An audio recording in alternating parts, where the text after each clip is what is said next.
Bombed. My first rental looked like a war zone after the tenants left. Seriously, I nearly cried. Walls graffitied, floors ruined, the smell, unforgettable. My dream of easy passive income, more like a full-blown nightmare.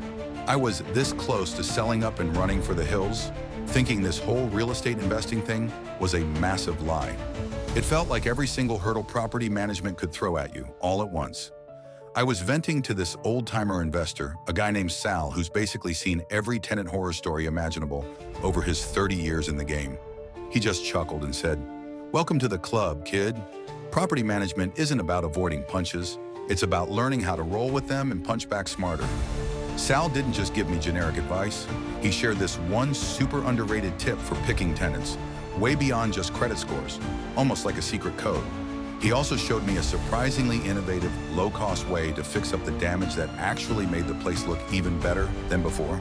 It was a total game changer, so I sucked it up, used Sal's strategies, and got the place looking sharp. New tenants are awesome. Rent paid on time, no drama. Place is respected. The real triumph wasn't just fixing the apartment.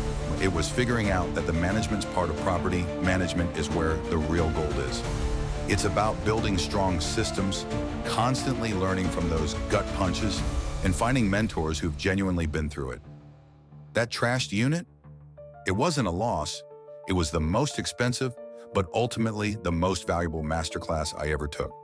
Now, challenges don't scare me. They're just puzzles waiting to be solved.